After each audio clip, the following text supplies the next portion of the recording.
Hello friends, eras tutorial classes में आप सभी का स्वागत है। आज हम लोग गुप्त साम्राज्य के इतिहास के छठे भाग के वीडियो को देख रहे हैं। पांचवें भाग के वीडियो में मैंने चंद्रगुप्त जो कि समुद्रगुप्त के पुत्र थे और चंद्रगुप्त द्वितीय समुद्रगुप्त के पुत्र थे, जिन्होंने जो भारतीय इतिहास के सबसे प्रसिद्ध विक्रमादित्य हुए, उनका परिचय मैंने दिया था। आज चंद्रगुप्त द्वितीय के आगे के इतिहास को हम लोग जान रहे हैं आज के वीडियो में। तो चंद्रगुप्त द्वितीय का साम्राज्य सुविस्तृत था। इसमें बंगाल से लेकर संभवतः उत्तर में बल्क तथा उत्तर पश्चिम में अरब सागर तक के प्रदेश सम्मिलित थे। एक विस्तृत साम्राज्य का निर्माण किया था चंद्रगुप्त द्वितीय ने। समुद्रगुप्त द्वारा भी ने काफ़ी अच्छी विरासत प्राप्त हुई थी। समुद्रगुप्त को भारत का नेपोलियन कहा गया। अपने लगातार विजय अभियानों में उन्होंने गुप्त साम्राज्य को काफ़ी विस्तार प्रदान किया था और चंद्रगुप्त द्वितीय इसे और आगे बढ़ाने और इसको कायम रखने में सफलता इन्होंने प्राप्त की। काफ़ी प्रसिद्ध राजा हुए चंद्रगुप्त द्वितीय। इस विस्तृत साम्राज्य को स्थिरता प्रदान करने की दृष्टि से चंद्रगुप्त ने शक्तिशाली राज परिवारों से वैवाहिक संबंध भी स्थापित किए थे।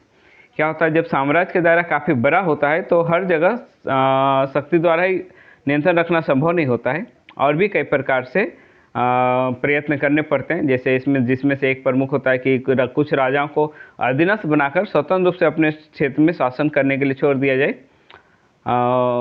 दूसरा कि वैवाहिक संबंध और भी कई तरीके अपनाए जाते थे। तो इसमें एक वैवाहिक संबंध का जिक्र किया जा रहा है। शकों की पराजय में वाकाटकों से भी बड़ी सहायता मिली थी। शकों को चंद्रगुप्त द्वितीय द्वारा पराजित करने में वाकाटक सेना ने वाकाटक राज्य ने सहायता प्रदान की थी। अगर शकों के बारे में बात करें तो दक्षिणापथ में समग्र वाकाटकों के बारे में अगर बात करें तो दक्षिणापथ में वाकाटक का शक्तिशाली राज था और समुद्रगुप्त ने वहाँ के राजा रुद्रसेन या रुद्रदेव को परास्त किया था। समुद्रगुप्त ने वाकाटक नरेश रुद्रदेव को परास्त किया था, पर अधीनस्थ के रूप में वहाँ वाकाटक वंश की सत्ता चलती रही। अधीनस्थ के रूप में वाकाटक की सत्ता वहाँ चलती रही, जो अब भी विद्यमान थी, अर्थात चंद्रगुप्त द्वितीय के समय में भी विद्यमान थी। वाकाटक राजा बड़े ही प्रतापी थे और उनकी अधीनता में अनेक सामंत राजा राज करते थे। वाकाटक राजा रुद्रसेन द्वितीय के साथ चंद्रगुप्त विक्रमादित्य की कन्या प्रभावती गुप्त का विवाह भी कराया गया था। ठीक है, परंतु अल्प आयु में 30 वर्ष की आयु में रुद्रसेन की मृत्यु हो गई और उस समय उनका पुत्र जो थे वो मात्र 3 वर्ष के थे। तो इस प्रकार से शासन की बागडोर प्रभावती गुप्त के हाथों में आ गई, जो वाकाटक राज्य की स्वामिनी बन गई। जब चंद्रगुप्त ने महाक्षत्रप शक स्वामी रुद्र सिंह पर आक्रमण किया था तो उस समय वाकाटक राज्य की संपूर्ण शक्ति उसके साथ थी, चंद्रगुप्त द्वितीय के साथ थी, क्योंकि वाकाटक राज्य की स्वामिनी प्रभावती गुप्त थी, जो चंद्रगुप्त द्वितीय की कौन थी, पुत्री थी। तो वाकाटक राज्य की संपूर्ण शक्ति चंद्रगुप्त द्वितीय के साथ होनी थी। सो इसमें साथ मिला चंद्रगुप्त द्वितीय को अच्छी तरह से। गुजरात काठियावाड़ के शक महाक्षत्रप के अतिरिक्त गांधार कंबोज में शक मुरुंड का अर्थ होता है शकों का स्वामी, जिन्होंने शकों को परास्त किया हो। ऐसे कौन थे? कुषाण थे। कुषाण शकों के बारे में एक अलग से वीडियो आएगा। चंद्रगुप्त ने इनका संहार किया, न केवल गुजरात काठियावाड़ के शक बल्कि शक मुरुंड का भी संहार किया चंद्रगुप्त द्वितीय ने। और दिल्ली के समीप महरौली में लोह स्तंभ का एक विष्णु ध्वज है, जो अगर देखना चाहें तो कुतुब मीनार के पार्श्व में स्थित है। तो इस लोह स्तंभ में जिस पर एक लेख लिखा हुआ है और उस लेख में चंद्र नाम के एक प्रतापी सम्राट का उल्लेख है। इतिहासकारों का कहना है कि चंद्र नाम का प्रतापी जो शासक है वो गुप्त वंशी चंद्रगुप्त द्वितीय ही हैं। इस लेख में वर्णन है कि उसने अर्थात कि चंद्रगुप्त द्वितीय ने सप्तमुखों प्राचीन सप्त सिंधु देश, जो 7 नदियों के इलाकों से मिलकर बना हुआ है, 7 नदियों द्वारा सिंचित जो क्षेत्र थे उनको मिलकर बना हुआ है, इन्हें सप्त सिंधु भी कहा गया है। तो इनको पार करके बाल्टिक बल्क प्रदेश पर विजय प्राप्त की थी। यहाँ तक चंद्रगुप्त द्वितीय का शासन था। इन 7 नदियों का जिक्र कर लें तो यमुना, सतलज, ब्यास, रावी, चिनाब, झेलम और सिंधु का प्रदेश थे। ये प्रदेश इन नदियों का प्रदेश है जिन्हें सप्त सिंधु प्रदेश कहा गया है। ठीक है, तो इन क्षेत्रों पर चंद्रगुप्त द्वितीय विक्रमादित्य का शासन था।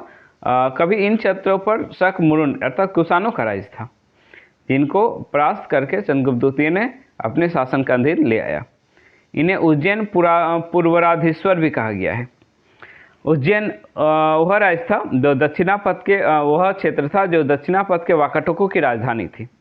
तो वाकाटकों के राज को अपने अंतर्गत लाने के बाद चंद्रगुप्त द्वितीय ने उज्जैन पूर्वराधीश्वर की उपाधि धारण की और साथ ही साथ उज्जैन को अपनी दूसरी राजधानी बनाया।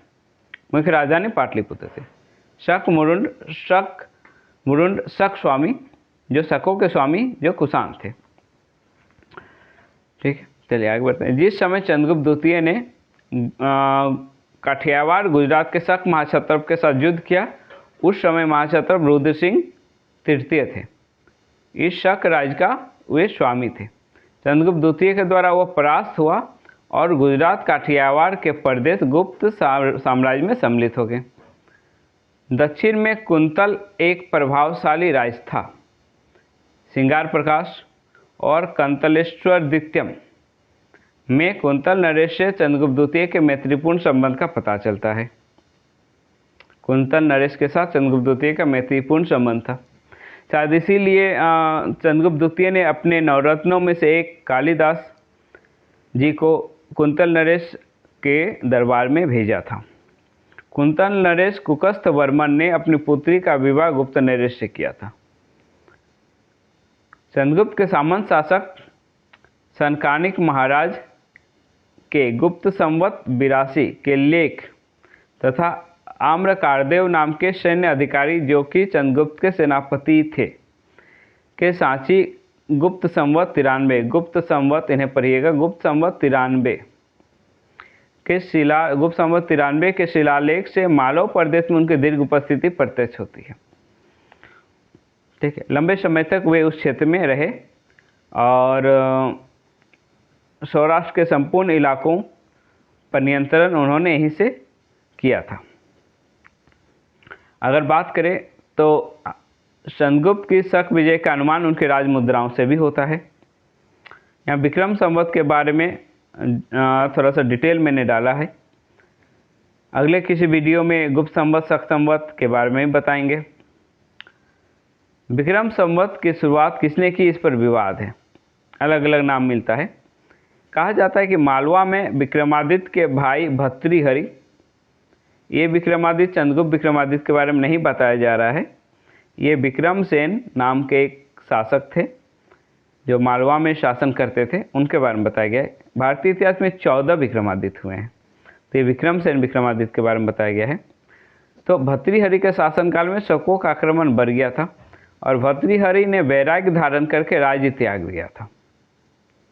उन्होंने ईसा पूर्व 57-58 में विक्रमसेन के बारे में बताया जा रहा है, विक्रमसेन जो उनके भाई थे, जब भर्तृहरि ने शासन त्याग कर वे संन्यास ग्रहण कर लिए, तब भर्तृहरि का भाई विक्रमसेन ने शासन संभाला और ईसा पूर्व 57-58 ईस्वी में उन्होंने सबसे पहले शकों को अपने शासन क्षेत्र से खदेड़ दिया। ईसा पूर्व 57-58 ईस्वी में इसी की याद में उन्होंने विक्रम संवत की शुरुआत कर राज्य का विस्तार किया। ठीक है, तो विक्रम संवत की शुरुआत विक्रमसेन विक्रमादित्य ने की थी 57 ईस्वी पूर्व में।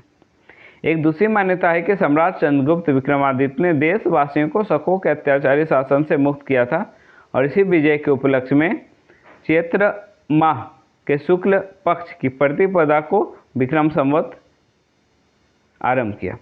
विक्रम संवत 57 ईस्वी पूर्व से ही मानी जाती है। तो अगर इसे ईस्वी सन के अनुसार हम लोग जानना चाहें कि अभी ईस्वी सन 2023 चल रहा है तो विक्रम संवत में कितना चल रहा है, तो ईस्वी सन के साथ 57 प्लस कर दिया जाए तो विक्रम संवत का साल निकल आता है। चंद्रगुप्त द्वितीय ने गुप्त साम्राज्य की सीमा गुप्त साम्राज्य की पश्चिमोत्तर सीमा को सुदूर वंशु नदी तक पहुंचा दिया था। महरौलिक स्तंभलेख, जो लो स्तंभलेख के बारे में मैंने थोड़ी देर पहले बताई, उसके बारे में महरौलिक स्तंभलेख में लिखा है कि बंगाल में प्रतिरोध करने के लिए एकजुट अनेक राजाओं को भी चंद्रगुप्त ने परास्त किया था। जो मैंने अभी थोड़ी देर पहले बताया था कि मालवा प्रदेश में दीर्घ काल तक रहे, उसी काल में बंगाल में प्रतिरोध उत्पन्न हो गया था, जिसे चंद्रगुप्त द्वितीय विक्रमादित्य ने बहुत अच्छी तरह से दमन किया और अपने साम्राज्य को अक्षुण्ण बनाए रखा। दक्षिण भारतीय राजाओं ने भी चंद्रगुप्त की अधीनता स्वीकार की थी। चंद्रगुप्त ने विक्रमादित्य के अलावा सिंह विक्रम, सिंह चंद्र, शशांक, विक्रमांक, देवराज ये उपाधियां भी धारण की थी। सिक्कों पर भी चंद्रगुप्त को सिंह के साथ लड़ते हुए दिखाया गया है और वहाँ क्षितिम वार्जत्य सुचरिते दिवंग जयति विक्रमादित्य लिखा हुआ है सिक्कों पर। इसका अर्थ हुआ कि पृथ्वी का विजय प्राप्त कर विक्रमादित्य अपने सुकर्मों द्वारा सुकार्य द्वारा स्वर्ग को जीत रहा है। अपने पिता के समान चंद्रगुप्त ने भी अश्वमेध यज्ञ किया था। अगर इनके नवरत्नों के बारे में बात करें तो इनके दरबार में उस समय के अपने विषय में पारंगत और मनीषी 9 विद्वान थे। कालिदास जो कि एक लेखक थे, वरुचि जो कि एक व्याकरणविद थे, अमर सिंह जो कि एक कोशाकार और कवि थे संस्कृत के, धन्वंतरी जो कि एक चिकित्सक थे, छपनक जो कि एक कोशाकार थे, कवि भी थे, बेताल भट्ट जादूगर थे, वरामिर खगोलविद थे, घटकरपर कवि थे और शंकु वास्तुकार थे। ये 9 रत्न 9 उस समय के अपने विषय के विशेषज्ञ और मनीषी तो उनके दरबार की शोभा बढ़ाते थे। चंद्रगुप्त द्वितीय विक्रमादित्य के दरबार की शोभा बढ़ाते थे। और फाहियान के बारे में बात करें तो फाहियान चंद्रगुप्त द्वितीय विक्रमादित्य के समय में एक चीनी बौद्ध यात्री थे, उन्होंने यात्रा की थी। ठीक है, वे एक बौद्ध भिक्षु यात्री लेखक अनुवादक थे। वो भारत श्रीलंका और नेपाल की यात्रा पर निकले थे। 399 से 412 ईस्वी तक वे भ्रमण पर रहे। अपने 12 वर्षों के भ्रमण के दौरान वे 6 वर्ष अध्ययन करते रहे और 6 वर्ष वे यात्रा पर रहे। वे तक्षशिला विश्वविद्यालय में अध्ययन के लिए गए थे क्योंकि नालंदा विश्वविद्यालय की स्थापना इस समय हुई नहीं थी। नालंदा विश्वविद्यालय की स्थापना इनके पुत्र चंद्रगुप्त द्वितीय विक्रमादित्य के पुत्र कुमार गुप्त द्वारा की गई, ऐसा माना जाता है, जिसके बारे में हम लोग अगले वीडियो में पढ़ेंगे कुमार गुप्त के बारे में। तो इनका 399 से 412 ईस्वी तक लगभग 12 वर्षों का शासनकाल रहा और वे इन जगहों पर अर्थात भारत, श्रीलंका और उन्होंने यात्रा की नेपाल की। तो इन जगहों पर यात्रा करने का इनका मुख्य उद्देश्य था इन जगहों से बौद्ध ग्रंथों को एकत्रित करके चीन ले जाना। फाहियान पाटलिपुत्र भी पहुंचा। वह चंद्रगुप्त द्वितीय की धार्मिक सहिष्णुता और प्रशासनिक कुशलता से काफ़ी प्रभावित हुआ और काफ़ी प्रशंसा की इनकी। साथ ही साथ अगर हम देखें तो वह राज्य सम्राट अशोक के राजप्रसाद को भी पाटलिपुत्र में देखा था और देखकर अचंभित हुए थे। उनका मानना था कि ऐसा राजप्रसाद बनाना मनुष्य के लिए संभव नहीं, शायद देवताओं ने ही आकर बनाया होगा, ऐसा उन्होंने वर्णन किया है। आगे हम लोग फाहियान के लेख गुप्त संवत, शक संवत, विक्रम संवत की तुलना अलग से वीडियो में करेंगे और गुप्त साम्राज्य से संबंधित छठे वीडियो में हम चंद्रगुप्त द्वितीय के बारे में जानें। अगले वीडियो में इनके पुत्र कुमार गुप्त प्रथम के बारे में जानेंगे, नालंदा विश्वविद्यालय की स्थापना के बारे में जानेंगे। अगर आप लोग को चैनल जानकारीपूर्ण लग रहा है कि जानकारी सही मिल रही है तो चैनल को सब्सक्राइब करें और वीडियो को लाइक करें, शेयर करें, कमेंट करें। धन्यवाद।